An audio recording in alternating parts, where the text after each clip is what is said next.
আসসালামু আলাইকুম family foods BD recipe channel থেকে সবাইকে স্বাগতম। কিভাবে তালের বড়াটা খুব সহজে নরম তুলতুলে করে ভাজা যায় সেই রেসিপিটাই আজকে আমি আপনাদের দেখাবো। চলুন দেখে নেই। তার জন্য তালের রস বের করে নিয়েছি। এই ঘন রসটা দিয়ে আমি আপনাদের তালের বড়া বানিয়ে দেখাবো।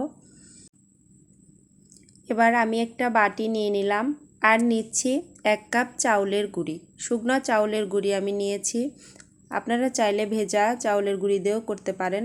আর নিচ্ছি 1/2 কাপ ময়দা। আর দিব আমি গুঁড়ো দুধ। গুঁড়ো দুধটা 2 টেবিল চামচের মতো দিলে হবে। গুঁড়ো দুধটা দিলে অনেক টেস্ট বেড়ে যায়।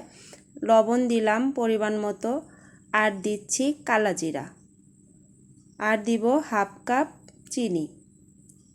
তো এবার শুকনো উপকরণগুলো ভালো করে মিক্স করে নিতে হবে। এবার সেই ঘন রসটা দিয়ে আমি মেখে নিব। তার জন্য আমি পুরো রসটা দিয়ে দিচ্ছি না, অল্প অল্প করে দিয়ে আমি মেখে নিব। তো এইভাবে ভালো করে মেখে নিতে হবে। আবারও আমি তালের রস আরও একটু দিয়ে দিলাম। দীর্ঘ সময় তালের বড়াটা নরম রাখার জন্য এভাবে অবশ্যই ধৈর্য নিয়ে ভালো করে মেখে নিতে হবে। কি পরিমাণ তালের রসটা লাগবে সেটা মাখাতে মাখাতেই বোঝা যাবে।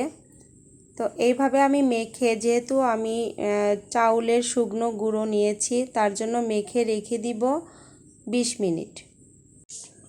আমি ব্যাটারটা মাখানোর শুরুতে কালো জিরা ইউজ করেছি, আপনারা চাইলে দিতে পারেন নাও পারেন। এটা দিলে অনেকটা ফ্লেভার বেড়ে যায়, খেতে অনেক মজা লাগে। আর আমি 20 মিনিট রেস্টে রাখার পরে আরও একবার ভালো করে মিক্সড করে নিচ্ছি। চুলাতে একটা কড়াই বসিয়ে দিলাম। ভাজার জন্য আমি 2 কাপ তেল নিয়ে নিচ্ছি, যেহেতু ডুবো তেলে ভাজতে হবে বড়াগুলোকে। তেলটা গরম হয়ে গেছে।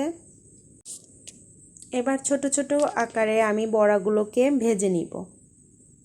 চুলার আঁচটা আমি মিডিয়ামে রাখবো, খুব বেশি পাওয়ার বাড়ানো যাবে না, তাহলে বড়াগুলো পুড়ে যাবে, ভিতরে কাঁচা থাকবে।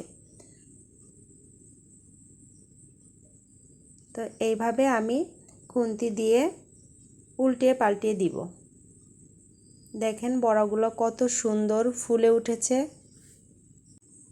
এরকম আরও নতুন নতুন রেসিপি পেতে আশা করি এখনই আমার চ্যানেলটাকে সাবস্ক্রাইব করে নেবেন। তো এইভাবে আমি সোনালি রঙের করে ভেজে নিব বড়াগুলো। আর বড়াটাকে ভাজার জন্য অবশ্যই তেলটা ভালো মতো গরম করে নেবেন, না হলে কিন্তু বড়াটা সারার সাথে সাথে চ্যাপটা হয়ে যাবে আর একটার সাথে আরেকটা লেগে যাবে। তো এইভাবে আমি ছোট ছোট বল দিয়ে দিচ্ছি আর উল্টিয়ে পাল্টিয়ে নিতে হবে। এইভাবে বড়াটা আপনারা বানিয়ে অবশ্যই খাবেন, আশা করি ভালো লাগবে। এখন যেহেতু তালের মৌসুম চলছে, পর্যাপ্ত পরিমাণে বাজারে তাল পাওয়া যাচ্ছে।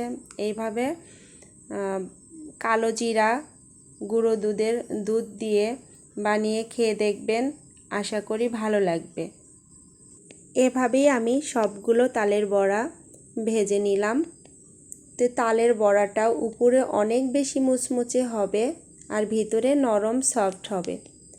তো আশা করি আমার এই রেসিপিটা ভালো লেগেছে। যদি ভালো লেগে থাকে আপনারা অবশ্যই আমার চ্যানেলটাকে সাবস্ক্রাইব করবেন, লাইক কমেন্ট শেয়ার করবেন। সবাইকে অনেক ধন্যবাদ।